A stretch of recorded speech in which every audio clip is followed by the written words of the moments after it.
Hello everyone! It's me, Joella. So, welcome to Better Reviews. For today's video, meron tayo pa product reviews at yung product na yon is itong Mini Crunch Cereal Jar.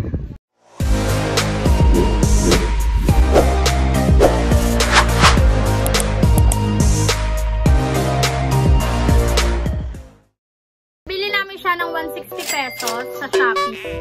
So, titikman na natin siya kasama to si Jimson. Tikman na natin.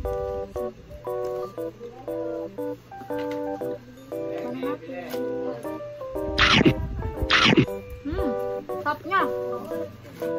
Nagata siya. Ito yung loob niya, guys. Ngayon siya, parang rainbow cereal. Tapos milk flavor. Sarap. Diba, talika.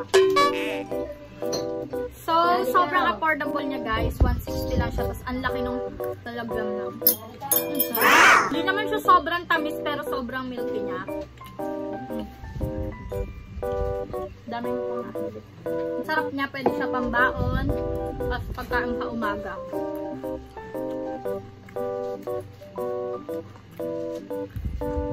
Sobrang sarap niya. Hindi siya sobrang tamis. Tapos magatas siya. Ito yung milk niya sa ilalim. Ayan. Diba? Ito naman.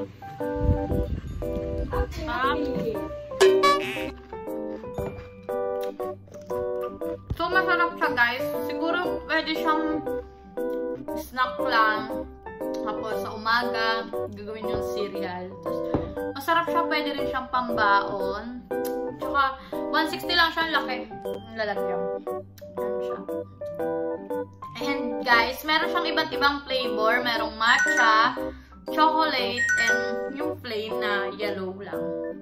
Tapos yung chocolate, tapos yung matcha. Masarap yung matcha niya, guys.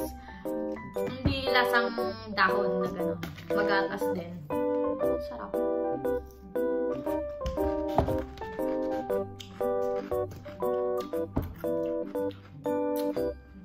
Very affordable siya kasi 160 lang siya sa Shopee.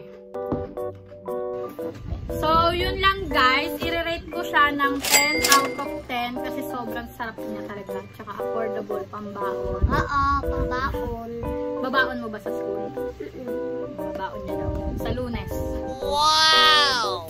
Friday ngayon. So, ayun lang, guys. Don't forget to click the notification bell and subscribe to our YouTube channel.